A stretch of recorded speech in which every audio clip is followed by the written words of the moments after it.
Welcome back to another Mackem in the Middle podcast after another Sunderland game and another defeat. 2-1 at home to Doncaster yesterday. The return of Jermaine Defoe, 38,000 there, and possibly the worst result of the season, which I'm sure we'll get into. John and Dylan are with me to talk about it again. And as the saying goes for a Sunderland fan, Dylan, things can only get better. Don't think that saying has been mentioned too many times this season. No, surely yesterday has to be the low point of the season. Even though we were saying that the week before as well, it was hard. I couldn't believe it. I mean, I don't know about everyone else, but as soon as I saw what signed Jermaine Defoe, I was buzzing for it. You know, swapped my shifts at work, booked the train up from London, came back, and just watched the most spineless, unorganised, disgraceful performance I've seen for a very long time. They just didn't look like they had a clue what they were doing, and the coaching staff, albeit the interim, didn't have a clue how to manage them either. I think that surely that statement is very much applicable today because it can't get any worse than what we saw yesterday. Yeah, and it becomes a big worry, John, when the phrase worst performance or worst result of the season is mentioned probably 10 times throughout the course of a season. Yeah, it's really bad. And we will always say, things can only get better. And then literally Sunderland, themselves are saying, hold my beer. And we almost find a new low, don't we? We're always capable of that. I think we always have been. I think as fans will know it's always been like that. The only thing I would say, if a certain manager gets appointed within the next sort of, we'll say before Tuesday, and we're going to be fully recharged and back up to, we're going to hit those, excitement heights again. But we've got to back these results up. But you imagine being the media team at the moment at Sunderland, and you get the buzz off the Jermaine Defoe and the 38,000, and literally they serve that up as the media team. You got to be thinking, what have we got to do to just ride on the crest of that wave?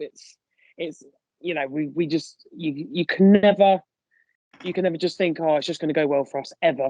And I think that's just the thing we all need to be well aware of. But yeah, yesterday was, I'm sure we could all collectively call it shite all round, and it wasn't any different from what we saw maybe the scoreline, but it wasn't a lot different than what we saw the week before, despite a huge change at the club, and ingoings and outgoings. We can argue about transfers, but if your manager comes out as sacked, you expect a reaction, and I don't think we did see it. You, in fairness, you probably would have said that Johnson was probably still leading that team, wouldn't you? Yeah, and this podcast, Dylan, is probably going to be very similar to the Bolton one, where we don't really talk about the game too much. But like I said, there was 38,000 there. I think it was more than 38,000 there yesterday. Jermaine Defoe made a big deal about it. Ticket sales going towards the foundation, which was great from Sunderland's point of view. I think the Doncaster, I think it was on the Fork podcast. I think it was Doncaster fan was on there early in the week. He predicted a 7-0 Sunderland win. I think every Sunderland fan going into this game was, up and ready to go to the game, looking forward to it, thinking we can score a few goals here, get 3 points, and it couldn't have went much worse.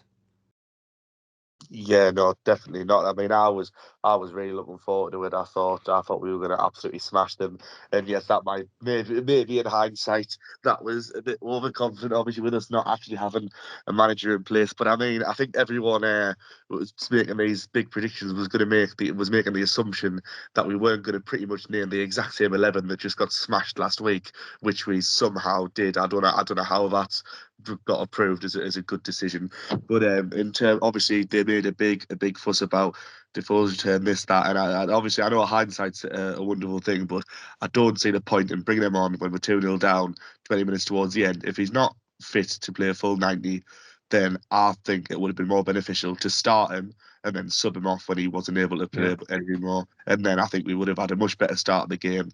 Same with Mackem. I don't know how he wasn't put in the team. As soon as he came on, he looked brilliant. He was driving forward. He was getting stuck in. But instead, they decided to just put on pretty much the same 11 who bottled it last week and got smashed, and then we've gone and lost the bottom of the league. And people are saying, "Oh yeah, but it's the interim staff." I don't care. The bottom of the league, and it was an important game because we're already behind in the race for automatic promotion. And now, honestly, it's at the point now where I'm settling. I'm not settling, but I'm pretty sure we're going to get playoffs to this race. Yeah, still a long way to go, and I think we're only a couple of points safe of playoffs at the moment. But one word that we'll probably mention a lot, well, today and over the next few days, possibly weeks, John, is standards. And, obviously it was Mike Dodds in charge of the team for the game yesterday. He's not a manager, he's not a assistant manager, he's literally just filling in. So you've got to cut him a little bit of slack. But anyone with an ounce of a footballing brain knows after a 6-0 defeat against a side that were 15th in the table, you do not go and name the same starting 11 bar one. No, you don't, and I don't know if it's a little. Obviously, there's reasons he's only a coach and he's not come into the fore as an assistant coach or as a manager or a head coach. You got to have some balls about you. Playing the team last week looked. We'll say I don't know. Last weekend we'll say leggy. I put a thing out on my Twitter to say the last two teams we played, Bolton and Doncaster, played midweek, and we're the ones who look leggy. We didn't. Why have we not freshened it up? Sorry, and I even mean that not just for physical reasons, just for fresh faces, someone different. Like Jack Clark comes on and he probably looked the best player on the pitch last weekend. All right, it was still a poor performance all round from the team. Why would you not freshen up? And even playing Defoe, why do we revert to the same old system? And I know some of it picks itself, like i.e. your defence. We know Jamal's not going to start at the moment. It's a few whispers about Wright being fit but just not being picked, which is a strange one. And obviously we've let Flanagan go. But change it up top. It's just not working. And we can hammer Gooch all day long. He's not my favourite player, but I thought yesterday he was one of the ones who tried. Don't get me wrong, nothing came off. But why does he get another chance? It's constant. The people out on the wing, it just wasn't happening. And we saw that last week. So why then start this week? Embleton, just anonymous. Freshen it up. If you're a team going for promotion, you have to, like we say, you have to have standards. And if you're not meeting those standards, which is what we've been told by Speakman in both interviews he's done this week, Lee Johnson wasn't hitting those targets on the data system. So if you're not hitting them targets, you're out. And that sounds ruthless, but if you want to get promoted out of this league, which we do, you have to have them. So when those players are not hitting those levels, out you go. And then when Gooch does turn around and say, well, I should be playing, well, in fairness, you shouldn't, because Jack Clark has come on and he's probably done more than you have all game, albeit Gooch did try, but obviously nothing came off. And, like we're saying, if those standards need to be raised, and, if a certain person does come in who we believe he might as the favourite, I think the standards are along the whole of the club, even though we're only looking at the players, from a fan's point of view. But, if you raise those standards, there's no excuse for any of them then to go and hide. If players are going to be shit, you're out. That's just a fact. And I think we've been saying now for a few weeks, no one should be guaranteed their spot at all. Doesn't matter who. We haven't got to come in. We've got plenty of players who can play here, there and everywhere. Yesterday in the midfield after last week, I love Dan Neil, but he's been poor. Yes, he's young, but he's still been poor. He still gets the same criticism as anyone else. Evans, again, not captain for me. You put Jay Matete on that. I know it's his debut, but last 20 minutes, I thought he did more than our midfield's done, since I can remember so far. So why, as a new manager, you're not coming in and you're not setting your own high standards and saying, we're going to be brave. These guys have trained well all week and put them in. I get maybe not starting Defoe, but, like the guys were saying, if you're signing him, why are we not playing him? It would give the place a lift. And maybe that's the difference in getting the difference in a game. You've got to be brave, you've got to be bold. And hence, that's why we're not going for a run-of-the-mill coach. We are going for someone who's a little bit, I'd say, left field almost. He's going to raise the standards, hopefully, if he does come. And I think at the moment, that's what we need. Everyone needs a good kick up the arse. Few players do need an arm around the shoulder. Few players do need to come out of the team. But we know it has not been good enough, and it's not been good enough now for a while. Yeah. And obviously, again, going back to the word standards, Dylan, like we say, I think it was 10 of the 11 that started yesterday started against Bolton, did nothing in that game, and again, did nothing yesterday. But it's essentially rewarding players for failing at this point. Gooch is, the one that will get picked out the most. But you've got Evans, you've got Embleton, Winchester at the moment, all players that are just not playing very well at all. Probably the worst form they've been in all season. And yet week in, week out, they're starting. Patrick Roberts has came in. I think he's been in the team for 3, possibly 4 games now. I think he's played 20 minutes. Jack Clark, likewise, played about 15 minutes. Trey Hume, we signed. He's been playing all season. Granted in Northern Ireland, but been playing well. Yet to make an appearance for Sunderland. Like, how can you stick with the players that are failing? Oh, honestly, I don't understand it. Like the whole concept of making signings is that you're bringing in people who can improve the side. And I think from what we've seen on paper and from what we've seen when the ones who are lucky enough to have actually touched the pitch have been subbed on, every time they come on the pitch, like Jack Clark yesterday, they play much better than the lads who've been playing recently. How Trey Hume has not touched grass for us yet amazes me, because I'm not being funny. I like Winchester. He's been shocking recently, and he's not a right back. So why we're not playing the actual right back that we've got?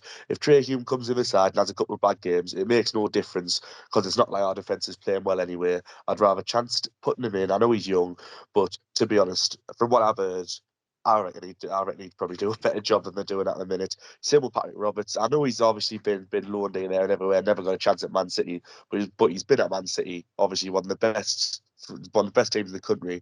So he's clearly a talented player. The Celtic fans were raving about him from when he was there. We've had the Derby fans, I think they quite liked him. And this is in like Championship, Scottish League. So why is he not getting a chance in League One? Unless he's not fully match fit or something. Because I'm pretty sure he only made like 1 or 2 appearances for Troy as this our first half of the season. Yeah. He should be playing. But it feels like they're being rewarded for being rubbish. Like I'm not being funny. I understand that the interim staff are only there probably for 1 game, 2 games. So they're not going to try and stamp this whole new philosophy, whole new way of playing on a thing to play 1 game. But after getting beat 6-0, what's the harm in maybe changing formations, swapping out a few players, just saying what happens? Either you lose and people say fair enough they tried, or they tried but it didn't go to plan. But the way that basically feels like they just lay over on their backs and just let Donny do what they wanted yesterday, because they didn't try to make any efforts to make a change. And I mean, even at half time, the fact that there was no changes made at half time, I think you could hear when they all ran out the same 11, I think you could hear everyone in the stands was just as confused and annoyed as we are on air. Yeah. And, it is the one signing that we made that just confuses me the most, John, in Trey Hume, that, like I say, he's been in form when he's been playing this season. He came in, high expectations, a lot of potential. Johnson was raving about him, Speakman was raving about him. And yet, the one position that we don't have in the team is a fullback. Yet the one player that we aren't playing is a fullback. We've got a centre mid playing centre back. We've got a winger playing right back. Like, it just makes no sense whatsoever, unless he's been awful in training, which I highly doubt it can be that bad. Doncaster, bottom of the league, poor form. I think they just lost 5-0 prior to yesterday's game. If you can't play him in that game, what game can you play him in? Yeah, exactly. I think we heard. I think Johnson said in his last press conference he did that he just struggled physically. And if he does struggle physically, then like you say, well, what's the point in signing him? Or if you do sign him, let him go back to Ireland on loan, go out the rest of the season, and then bring someone else in. We know Huggins is missing. I think sometimes we get the coaching staff maybe get a little bit lost in, Gooch can do a job, Winchester can do a job. When they can't do a job, it's glaringly obvious that, we have got glaring holes there. We're probably missing Bailey Wright as well, because obviously he's played right back and doing okay. We tried desperately on deadline day to get a central defender in. And, I don't care who you are, don't let Tom Flanagan go. I don't care if it's in the last 6 months of his contract, because I shouldn't imagine Shrewsbury Town paid much for him. So I think it was a free transfer as well. Exactly. So you ain't going.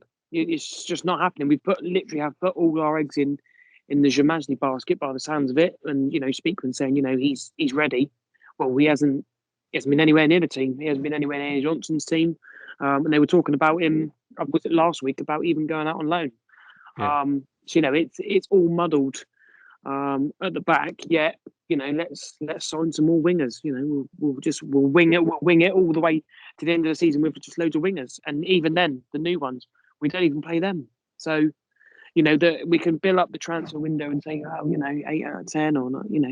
It's when results happen like this, it's a bit, well, we haven't really done that well. The proof's in the pudding. If the results don't go the way and we don't play, decent enough, football, which we should do with the players we've got, it shows you that the transfer strategy isn't really that good. Doyle will need to break now. We can't take Doyle out of the team.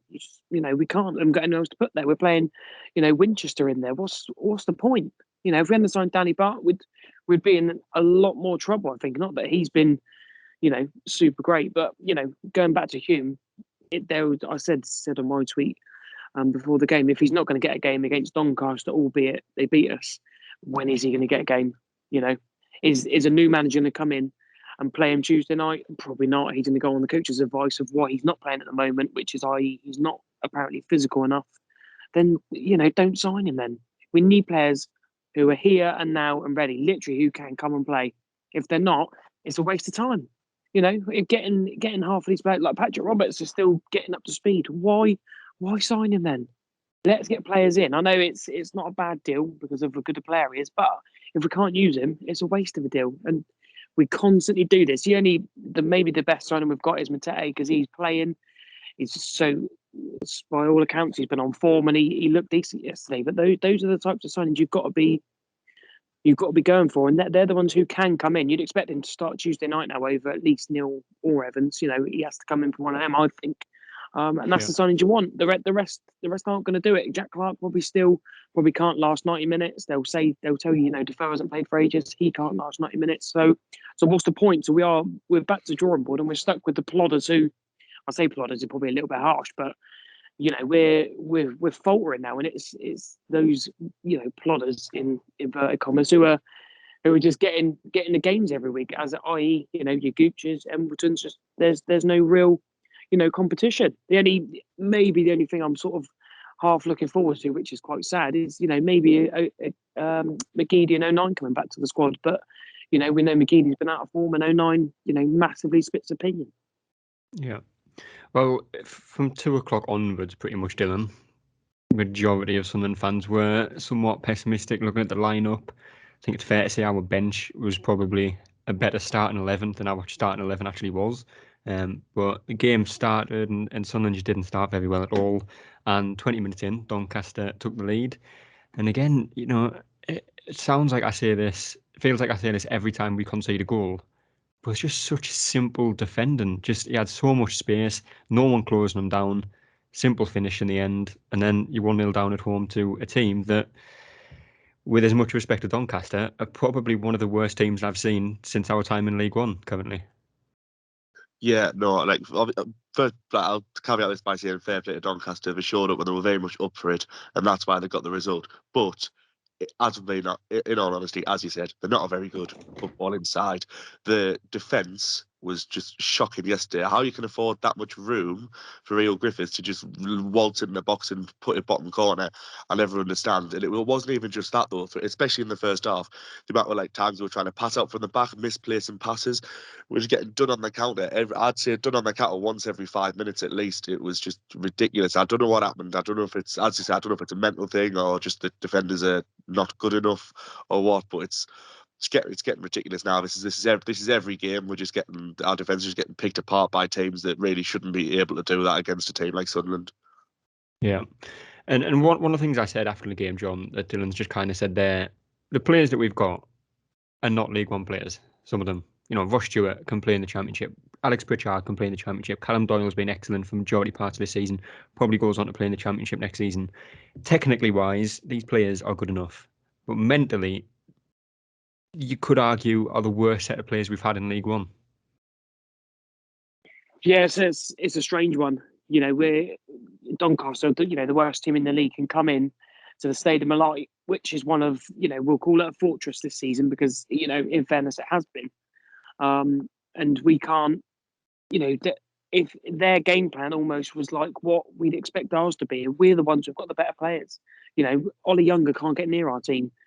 yesterday, he was part of a solid unit that kept us out, for the whole game. And then, their sort of attacking players are able to, actually attack us with, real intent and get some chance. If you look at the chances created, I think they created double the chances. They're the bottom team. We're supposed to be the team with, Ross Stewart, who's, easily compared in the Championship, like you say, the Pritchards.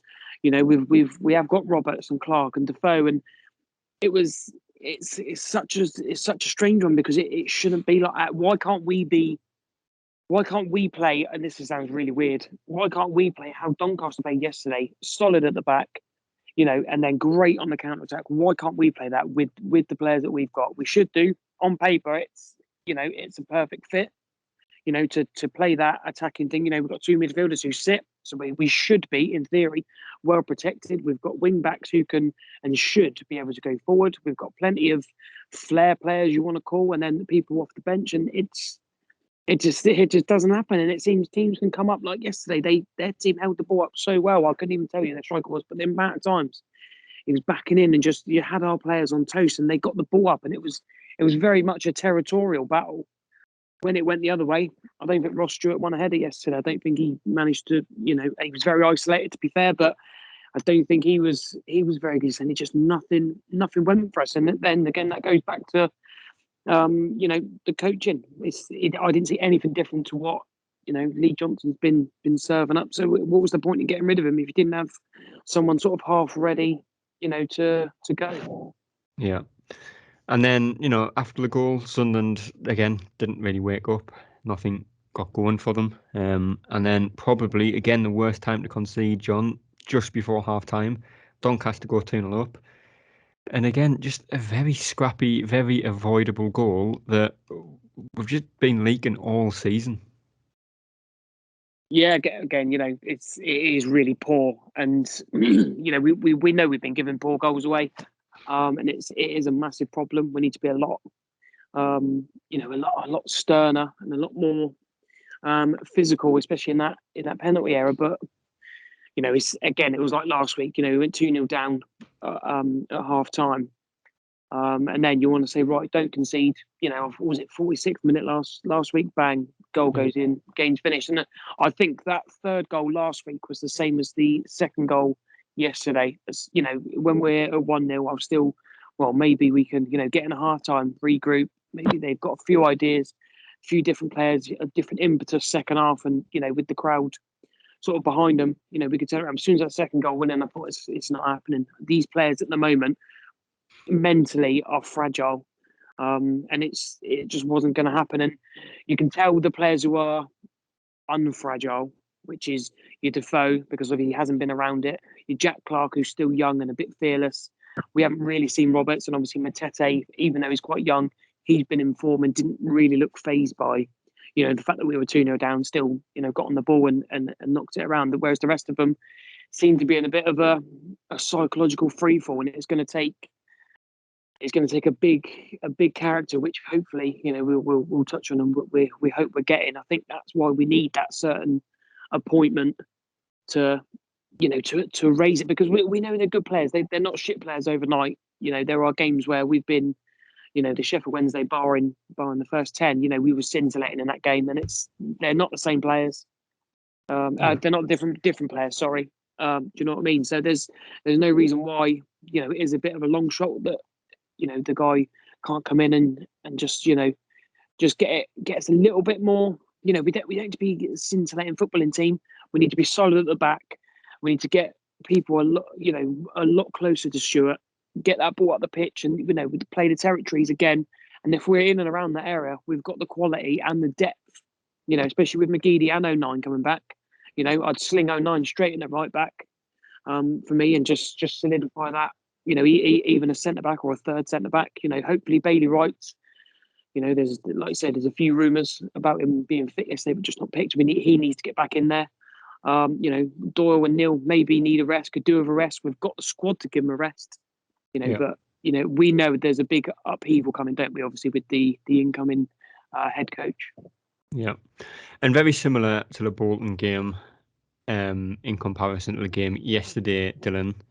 2-0 down at half time, and no changes from Sunderland, not a single change at half-time, and it just beggars belief, really, as to how anyone, involved in football, again, going back to Mike Dodds, he's not a manager, but the fact he's working in football, he should have sort of idea that, this isn't working, we need to change it. He didn't, and, by the time we'd made the changes, I think it was 70th minute, we made our second change. Sunderland aren't going to get anything out of the game. Yeah, mate, I was flabbergasted when they all walked back on the pitch and I didn't see anybody new. And to be fair, I think they should have made changes before half time. We were playing that bad, but Yeah. it's just like it's as you said, 70th minute. Yeah, Jermaine Defoe, or one of the top 10 strikers Premier League history, this, that, blah, blah, blah. You saw him on 20 minutes left when we're 2-0 down. And when the way we've been playing, he was never going to get a touch of the ball anyway. I think he touched the ball twice because they just weren't getting the ball forward. And I don't understand how, you leave it that long to make changes, and even when you do, there's no point anyway because the lads that are still on the pitch are just passing amongst themselves in the defence. Honestly, it was in stoppage time and the defence were passing amongst themselves. I didn't understand it whatsoever. But it's just like, as you said, I get it. He's not. He's temporarily in charge. He's not a manager. This, that, but it's not a manager like where three lads on a podcast and we were aware that there needed to be changes, and he was like, "Nah, it's fine. We'll just let them all go back on." And lo and behold, they played the exact same way they had the first half. Honestly, I'd love to hear what he'd said to them in that halftime team talk, if anything. Yeah. And Sunderland did get a goal back eventually, John. 90th minute, I think it was, Corey Evans. It's safe to say that goal did not really change my opinion on Evans. Just earlier in the game, Sunderland had the ball beyond the line. I think it was Stewart, possibly Embleton, wasn't given. Obviously, no goal line technology. Don't really care about that now because did we deserve anything out of the game? Probably not. But again, just where does Sunderland go after a defeat like this? I think that's now 1 win in 7, I think it is. Well, we know it hinders at the moment on, a big reaction from a head coach coming. We know, Roy Keane is the favourite. There's lots of rumours obviously going around, and I think that is the sort of appointment, that the players need, the club needs, the fans need. I think the region needs, like all of it in together. Just, I know last time was a long time ago, but if you can just raise, like we're going back to raising those standards, and that's from everyone. But if we're touching on the players, has to be every single one of them need to look at themselves and raise it. The amount of fans in there yesterday, we can talk all day about how good the fans are. If you can't play in front of those, I don't know when you can play.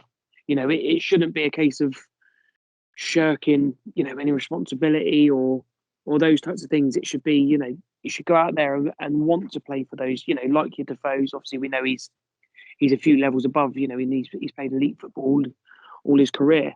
But this is what we need now. And we need Tuesday. I think we're lucky that Tuesday does come. We haven't got to sort of wallow on a whole week like we did last week. And Dodsey and Proctor are not in charge for that whole week, hopefully, because if you listen to I know he's probably not a media guy, but if you listen to his interview after, it was a bit, I'll call it shit, because I thought that's what it was. He was feeling sorry for the players and not, didn't really say anything about like the fans. The fans are the ones who paid the money. I think that's one of the things that annoyed people the most as well after the interview, and it's just incredible listening to some of the stuff that he said after it.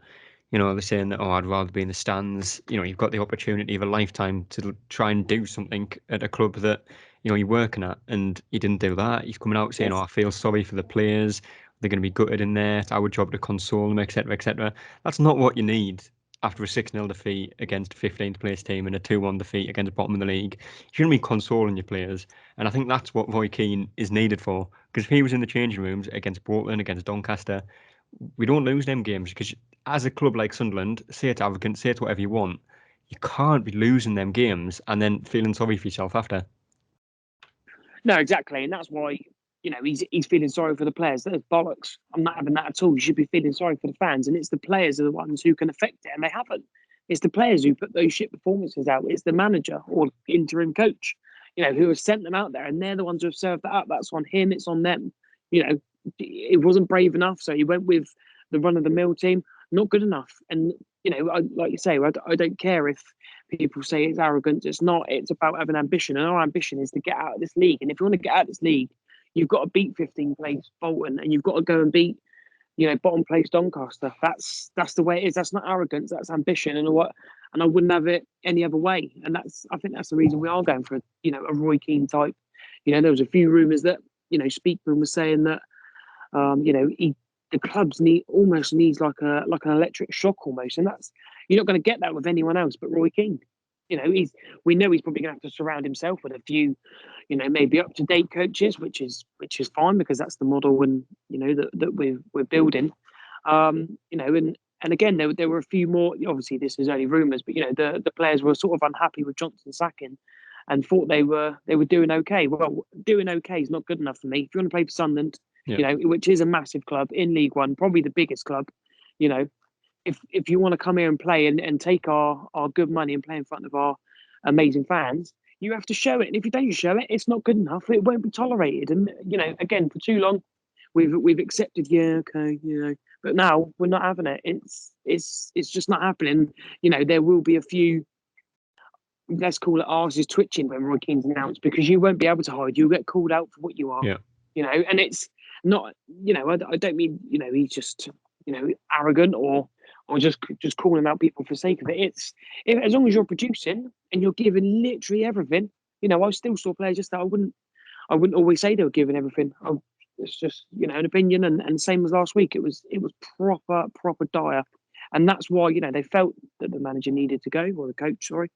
And that's why they need that sort of Roy Keane type appointment. So, they should be, maybe a little bit worried, but that's exactly what we need. And we need a massive reaction Tuesday. But we said that about, yesterday. Yeah. And obviously, there's been so many managers linked. Dylan, Neil Warnock, Jonathan Woodgate, God forbid. A few others as well. That fella from, I think it's Australia. Can't remember his name. And obviously, Roy Keane named as well. Patrick Kinsborough. That's the one. Didn't want to say that and butcher it, but that is the one. But, at this point of a season in January, you might not get the manager that you've always wanted. And if you look at the clubs that have been promoted from this division and the clubs that look like they are going to be promoted from this division at the moment, this season, you don't need, to be a special team with a special manager to get promoted. Wickham got promoted with Gareth Ainsworth. Their squad wasn't great. Ainsworth's not a great manager, but the mentality, albeit it wasn't a particularly nice mentality when you were playing against them, but it was effective. It worked. The shithousery worked. Time wasting worked. Sunderland are far too soft, and they've always been too soft. Not just in League One, but in the Championship and the Premier League. If Roy Keane comes through the door, he's in the dugout on Tuesday. You'd see so much more fight from players that just look like they can't be bothered at this point. Yeah, no, definitely. I completely agree. There's only a few players on that pitch, even especially yesterday, who actually were proper going for it, and that was maybe Ross Stewart, but God bless him, didn't get the chance to do anything because the service was that shocking. Gooch, I know people have been slagging him off recently. Listen, sometimes putting the graft in is not enough, but in comparison to the people on there who didn't put the effort in, I didn't have much problem with him yesterday. Dennis Serkin, I thought he was all right because at least he tried to get forward. Fair enough, he didn't do very well, but no one did. So I'm not gonna hold that against him. We just need to show up and just be more up for it. I don't understand how we can come up on let's say Saturday, play a team off the park, win, I don't know, 3-4-0, and then go and get beat off a mid-table side like the following week. I just don't understand it. Where's the mentality? That, like, obviously, as we're saying, we're clearly missing it. And I think getting Roy Keane in, hopefully, he'll put a massive rocket up the asses of the players who are currently playing, or if they're not up for it, he's going to drag them out the side and put people like Matete, who clearly look a bit more up for it, in, so we can start getting some results. We need to match the sort of the levels of sometimes even some like aggression that the other teams come to us with. Like we've been trying, especially the Johnson, obviously, been trying to play this nice fancy football, and yeah, it works if you're playing against a rubbish team, but it doesn't work if you're against a semi alright team who's just going to kick you all over the pitch for 90 minutes, because then you can't play the way you want to play. So I think we just need to sort of tap into that sometimes and be better at it than the opposition, to just grind out results. Like I'm not gonna I'm not going to begrudge us at the end of the season if we played not the best football for the rest of the year, but we're getting 1-2-0 wins and we'll manage to get promoted. I'd rather say that than trying all this like fancy bollocks and getting smashed all over the pitch, getting ridiculous draws because we haven't because we've let our guards down to these sort of teams. Yeah. Well, obviously Tuesday's game, depending how you look at it, couldn't come quick enough, or the other way. But I think it is Cheltenham, is it, or Wimbledon? Cheltenham away. Cheltenham, then Wimbledon, isn't it? Yeah. But hopefully there's Roy Keane in the dugout for that game. Obviously he was on TV again today, asked about it and did that smirk again. I think it will probably happen, and it needs to happen soon if it does. But there is absolutely no reason for probably 7, possibly 8 of that starting 11 from yesterday's game, John, to start on Tuesday. You've got Roberts on the bench, he'll be waiting and eager to get a chance. Clark, Matete, so many players that will be waiting in the wings to get their chance to play for Sunderland. Tuesday has to be that game that they do get the chance. Well, for me and for you, it would be. But when a new coach comes in, there's going to be some sort of transition. It'll be right. Well, who's trained well, and by the looks of it, it's the ones who started, on Saturday. I think you just hope that there's more of a ruthless, streak in there to say no. He wasn't good enough. He wasn't good enough, and these players need to come in, and the whole team needs freshen up. I don't think there'll be as many changes as we think. I think you're more looking at, maybe Gooch comes out for Jack Clark, and maybe we go two up top with Stewart and Defoe, and just try and absolutely go out and win the game and then get Defoe off. Those types of scenarios. But you never know. But what you want to see is a massive reaction. And if there isn't, obviously we think there will be because of the imminent sort of managerial appointments. So if we didn't see that, it's going to be a bit of a slog Tuesday. But hopefully, new man's in, and there are a few ruffled feathers and a few ruthless, tweaks. Because literally everyone in that team, like the last 2 games, I wouldn't say any of them are safe at all. I'll include the goalkeeper in that. Yeah. Well, looking at the table, Dylan, we are now 4th because MK Dons won yesterday, so they are now a point above us. Just 2 points, 5 points between us and 7th, which is obviously the playoff cut-off point. Wigan are 2 points above us in 2nd place. Granted, they have 4 games in hand. And Rotherham are now 8 points ahead of us with a game in hand. Of course, we still have them teams to play. Top 3 we've got to play. I think MK Dons is the next home game, if I am correct on that one. But is it seen as a miracle now if Sunderland can finish top 2? If we get automatically promoted, then that is a miracle. Just to touch on, as you were saying about the table, also Wickham in 6th. If they win their game in hand, they'll go above us as well. So we'll slip down to 5th. So yeah, we've come off the boil for the past I'd say month and a half, and we really need to sort ourselves out, because I'm not being funny. Fair enough, if we get to playoffs, like there's always a chance of winning them, but it's never guaranteed because the playoffs, it's a lottery. Do you know what I mean? But even if we did get there and we won it, this is a club that we shouldn't have to chance it in the playoffs. Like, we had a decent start of the season. I'd say on paper we've got the best squad in the league, especially after the window shut. So anything short of top 2 is a disgrace in terms of the whole season. But to be honest, whichever manager comes in, hopefully it's Roy Keane. As long as we go up, I'm not bothered. If he gets us up automatically, bloody, he deserves a statue. Yeah. But anyway, Cheltenham Tuesday, John. Just looking at the table, I think they are 17th. So again, one of them games that if you want to get promoted, you've got to win. But as we've learned far too many times this season and seasons in the past, it doesn't always work like that. But predictions for that one? I've got to go scrappy. Just win the game. I don't care about performances anymore. I used to, but just get 3 points. That's all I'm bothered now. It's a massive slog to the end of the season. Just get the points on the board for me. Yeah, it's a very good score prediction. Dylan? 1-0.